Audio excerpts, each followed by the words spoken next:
Hello students, आज इस video में हम चैप्टर 7 घन और घनमूल प्रश्नावली 7.1 से क्वेश्चन नंबर 3 सोल्व करेंगे। तो देखिए लिखा है, वह सबसे छोटी संख्या ज्ञात कीजिए जिससे निम्नलिखित संख्याओं को भाग देने पर भागफल एक पूर्ण घन प्राप्त हो जाए।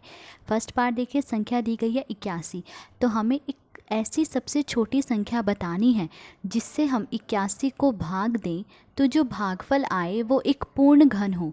तो ये पता करने के लिए हम सबसे पहले 81 के अभाज्य गुणनखंड निकालेंगे। तो देखिए 81 के अभाज्य गुणनखंड निकालें। अभाज्य संख्याएं कौन सी होती हैं? जो सिर्फ दो संख्याओं से कटती हैं, एक से और अपने आप से। तो सबसे छोटी अभाज्य संख्या कौन सी है? 2 है। तो हम 2 से इसे देखेंगे, काटेंगे, पर 2 से 81 नहीं कटता है। 2 के बाद अगली अभाज्य संख्या कौन सी है? 3। 3 से 81 कट जाता है। 3 से हम 81 को काट देंगे तो देखिए कितने पे कटेगा? 3 दूनी 6, 3 सत्ते 21, 27 आया, ये भी 3 पे कट जाएगा, 3 में 27। 9 आया, ये भी 3 पे कट जाएगा, 3 तिये 9। फिर ये 3 आया, ये भी 3 पे कट जाएगा, 3 एकम 3। तो देखिए 81 के अभाज्य गुणनखंड हमने यहाँ पर लिख लिए हैं। अब हम इनके त्रिक बनाएंगे। त्रिक बनाने यानी एक जैसे 3 गुणनखंड लेने हैं। तो ये देखिए एक जैसे 3 गुणनखंड है तो इनका त्रिक बन गया। तो ये त्रिक बन गया, पर ये जो 3 है ये बच गया है। तो ये जो बची हुई संख्या 3 है, इसी से ही हम 81 को भाग देंगे तो जो भागफल आएगा वो पूर्ण घन संख्या होगी। ठीक है, तो देखिए अगर हम 81 को 3 से भाग दें तो क्या आएगा? 27 आएगा। 27 क्या है? एक पूर्ण घन है। तो यदि 81 को 3 से भाग दिया जाए तो भागफल एक पूर्ण घन प्राप्त होगा। तो वह सबसे छोटी संख्या कौन सी है? 3 है, जिससे हम 81 को भाग दे रहे हैं तो एक भागफल जो है एक पूर्ण घन प्राप्त होगा। सेकंड पार्ट देखिए, संख्या दी गई है 128। तो इसमें भी हमें वो सबसे छोटी संख्या बतानी है जिससे हम 128 को भाग दे तो भागफल एक पूर्ण घन प्राप्त हो। तो इसके लिए सबसे पहले 128 के अभाज्य गुणनखंड निकालेंगे। तो देखिए 128 के अभाज्य गुणनखंड निकालना है। तो सबसे छोटी अभाज्य संख्या 2 है। अब 2 से अगर हम इसे काटेंगे तो ये कट जाएगा, क्योंकि इसका इकाई का अंक क्या है?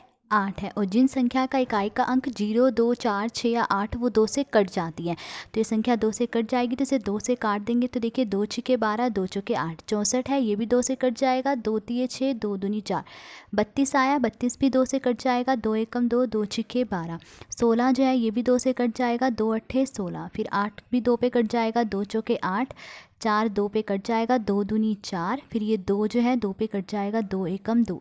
तो ये सब क्या? 128 के अभाज्य गुणनखंड। तो देखिए 128 के अभाज्य गुणनखंड हमने लिख लिया। अब हम इनके त्रिक बनाएंगे, यानी एक जैसे 3 गुणनखंड लेने हैं। तो देखिए ये एक त्रिक बन गया, एक जैसे 3 गुणनखंड है। फिर ये एक त्रिक बन गया, एक जैसे 3 गुणनखंड है। तो ये त्रिक बन गए हैं, पर ये जो 2 है ये बच गया है। तो ये जो बची हुई संख्या 2 है, ये ही वो सबसे छोटी संख्या है जिससे हम अगर 128 को भाग दें तो जो भागफल है वो एक पूर्ण घन संख्या होगी। तो यदि 128 को 2 से भाग दिया जाए तो भागफल एक पूर्ण घन प्राप्त होगा। ठीक है, अब थर्ड पार्ट देखिए, संख्या दी गई है 135। तो हमें वो सबसे छोटी संख्या बतानी है जिससे हम 135 को भाग दें तो भागफल एक पूर्ण घन प्राप्त हो। तो इसके लिए सबसे पहले 135 के अभाज्य गुणनखंड निकालेंगे। तो 135 के अभाज्य गुणनखंड निकालने हैं। ठीक है, तो सबसे छोटी अभाज्य संख्या कौन सी है? 2 है, पर 2 से ये नहीं कटेगा क्योंकि इसका इकाई का अंक 5 है, तो 2 से नहीं कटेगा। 2 के बाद अगली अभाज्य संख्या 3। 3 से देखिए कट जाएगा। 3 से कौन सी संख्याएं कटती है? जिस संख्या के अंकों का जोड़ 3 से कट जाए। अगर हम इस संख्या के अंकों का जोड़ करें, 1 में 3 जोड़ा 4, 4 में 5 जोड़ा 9, 9 3 से कट जाता है, 3 तिये 9। तो ये जो संख्या ये भी 3 से कट जाएगी, तो इसे 3 से काट देंगे तो 3 चौके 12, 3 पंजे 15, 45 आया। फिर 45 को 3 से काट देंगे, ये भी 3 से कट रहा है, 3 एकम 3, 3 पंजे 15, 15 आया, ये भी 3 से कट जाएगा, 3 पंजे 15। अब 5 आया, 5 5 पे कट जाएगा, 5 एकम 5। तो 135 के अभाज्य गुणनखंड हमने लिख दिया। अब हम इनके त्रिक बनाएंगे, यानी एक जैसे 3 गुणनखंड लेने हैं। तो देखिए ये एक जैसे 3 गुणनखंड है, तो ये एक त्रिक बन गया, और ये जो 5 है ये बच गया है। तो ये जो बची संख्या 5 है, ये ही वो सबसे छोटी संख्या है जिससे हम 135 को भाग दें तो भागफल एक पूर्ण घन प्राप्त होगा। तो यदि 135 को 5 से भाग दिया जाए तो भागफल एक पूर्ण घन प्राप्त होगा। ठीक है, अब फोर्थ पार्ट देखिए। तो देखिए संख्या दी गई है 192। तो हमें वो सबसे छोटी संख्या बतानी है जिससे हम 192 को भाग दें तो भागफल एक पूर्ण घन प्राप्त हो जाए। तो सबसे पहले 192 के अभाज्य गुणनखंड निकालेंगे। तो 192 के अभाज्य गुणनखंड निकालने हमने, तो सबसे छोटी अभाज्य संख्या देखेंगे जिससे 192 कट जाए। तो सबसे छोटी अभाज्य संख्या 2 है। देखिए 2 से 192 कट जाएगा क्योंकि इसका इकाई का अंक क्या है, 2 है।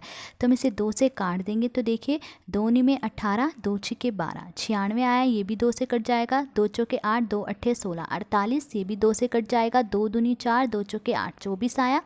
24 भी 2 से कट जाएगा। 2 एकम 2, 2 दूनी 4, 12 आया, 2 से कट जाएगा। 2 छिके 12, फिर 6 2 पे कट जाएगा। 2 तिये 6, 3 जो है 2 से नहीं कटेगा, ये 3 से ही कटेगा। 3 एकम 3। तो देखिए 192 के अभाज्य गुणनखंड ये हैं। अब हम इनके त्रिक बनाएंगे, यानी एक जैसे 3 गुणनखंड लेने हैं। तो देखिए ये एक त्रिक बन गया, एक जैसे 3 गुणनखंड है। फिर ये एक त्रिक बन जाएगा, एक जैसे 3 गुणनखंड है। और यहाँ पर देखिए ये तो त्रिक बन गए हैं, पर ये जो है 3 बच गया है। तो ये जो बची हुई संख्या 3 है, यही वो सबसे छोटी संख्या है जिससे हम 192 को भाग दें तो भागफल एक पूर्ण घन प्राप्त होगा। तो यदि 192 को 3 से भाग दिया जाए तो भागफल एक पूर्ण घन प्राप्त होगा। फिफ्थ पार्ट देखिए। तो फिफ्थ पार्ट में देखिए संख्या दी गई है 704। तो हमें सबसे छोटी संख्या बतानी है जिससे हम 704 को भाग दें तो भागफल एक पूर्ण घन प्राप्त हो जाए। तो सबसे पहले 704 के अभाज्य गुणनखंड निकालेंगे।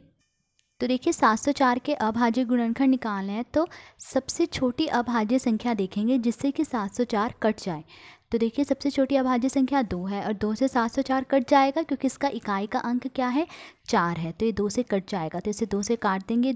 2 तिये 6, 2 पंजे 10, 2 दूनी 4, 352 आया। देखिए 352 ये भी 2 से कट जाएगा क्योंकि इसका इकाई का अंक क्या है, 2 है। तो इसे 2 से काट देंगे। तो देखिए 2 एकम 2, 2 सत्ते 14, 2 छिके 12, 176 आया। ये भी 2 से कट जाएगा क्योंकि इसका इकाई का अंक 6 है। तो इसे 2 से काट देंगे। 2 अट्ठे 16, 2 अट्ठे 16, 88 आया, ये भी 2 पे कट जाएगा। 2 चौके 8, 2 चौके 8। फिर देखिए 44 आया, ये भी 2 से कट जाएगा। 2 दूनी 4, 2 दूनी 4, 22, 2 से कट जाएगा। 2 एकम 2, 2 एकम 2। अब 11 है, 11 किससे कटेगा, 11 से ही कटेगा। ठीक है, 11 एकम 11।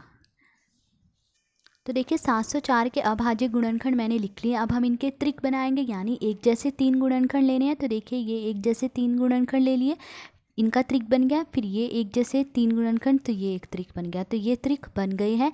अब देखिए 11 बच गया है। तो ये जो बची हुई संख्या 11 है, यही वह सबसे छोटी संख्या है जिसे हम 704 से भाग दें तो जो भागफल आएगा वो एक पूर्ण घन होगा। तो यदि 704 को 11 से भाग दिया जाए तो भागफल एक पूर्ण घन प्राप्त होगा। तो ये था क्वेश्चन नंबर 3। आज इस वीडियो में हमने क्वेश्चन नंबर 3 सोल्व करा। अगर आपको वीडियो अच्छी लगी हो तो please like, share and subscribe. Thank you.